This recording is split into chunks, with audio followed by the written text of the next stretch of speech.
ఈ మధ్య మేకప్ వేసుకునే అమ్మాయిలు చాలా తక్కువైపోయారు.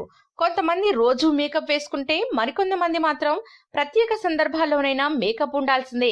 అయితే మేకప్ లో ఉండే రసాయనాల వల్ల చర్మంపై ప్రభావం పడుతుందని బాధపడేవారు చాలా మంది ఉంటున్నారు.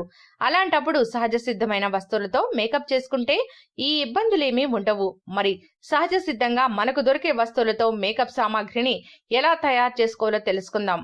ముందుగా ఎర్రని లిప్స్టిక్స్ ను సహజ సిద్ధ పదార్థాలతో ఏ విధంగా తయారు చేసుకోవాలో తెలుసుకుందాం. లిప్స్టిక్ పెదాలకు అందమైన రంగును అందిస్తుందన్న సంగతి తెలిసిందే. అయితే ప్రస్తుతం మనం వాడుతున్న లిప్స్టిక్ లో కెమికల్స్ ఉన్నాయి. వీటి వల్ల అప్పుడప్పుడు ఎలాంటి హాని జరగకపోయినా భవిష్యత్తులో దాని ప్రభావం తప్పకుండా ఉంటుంది.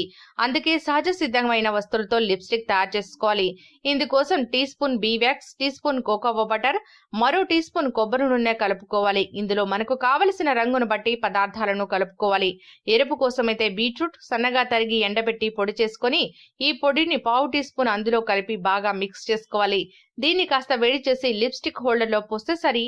ఇక అదే విధంగా బ్రౌన్ రంగు కోసం కోకోవా పౌడర్, ఆరెంజ్ కోసం నారింజ తొక్కల పొడి, పసుపు కలుపుకోవచ్చు. ఇక సహజ సిద్ధమైన పదార్థాలతో బ్లష్ తయారు చేసుకోవడం ఎలాగో తెలుసుకుందాం. అవును, బ్లష్ మన చెంపలను సిగ్గుల మందారంలా ఎరిపెక్కేలా చేస్తుంది. అలాంటి బ్లష్ ను తయారు చేయడానికి కూడా మందారాన్ని వాడితే బాగుంటుంది. దీనికోసం మందార పువ్వులను ఎండబెట్టుకుని పొడి చేసి పక్కన పెట్టుకోవాలి. ఈ పొడిని 3 టేబుల్ స్పూన్లు తీసుకోవాలి. చేమ దుంపలను సన్నగా తురిమి పొడి చేసి పెట్టుకోవాలి. మరో టేబుల్ స్పూన్ ఈ పొడిని తీసుకొని కలిపి ఒకసారి మిక్సీ పట్టాలి. దీనివల్ల ఈ 2 పొడులు కలిసిపోతాయి. ఆపై దీన్ని జల్లించి ఇందులో 4-5 చుక్కల ఎసెన్షియల్ ఆయిల్, కాస్త బాదం నూనె వేసి బాగా కలపాలి. అంతే, బ్లష్ సిద్ధమవుతుంది. దీన్ని ఒక బౌల్లో వేసి మూత పెట్టుకొని ఎప్పుడు కావాలంటే అప్పుడు ఉపయోగించుకోవచ్చు. ఇక ఇప్పుడు కాటుక తయారీని తెలుసుకుందాం. అందాన్ని పెంచడంలో ఐ మేకప్ పాత్రను కాదనలేం కదా. ఈ మేకప్ లో ఐలైనర్, కాజల్ ముఖ్యమైనవి. ఇక కాటుక తయారీ కోసం ఒక దీపాన్ని తీసుకుని అందులో నెయ్యి లేదా నువ్వుల నూనె పోసి వెలిగించాలి. దీనిపై కాస్త గాలి ఆడేందుకు వీలున్న ఒక స్టీల్ డబ్బాను బోర్లించాలి.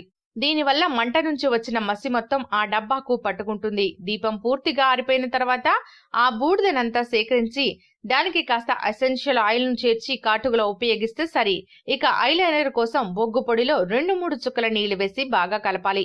ఒక్కొక్క చుక్క వేస్తూ పొడి మొత్తం ముద్దగా మారేంత వరకు కలుపుకోవాలి.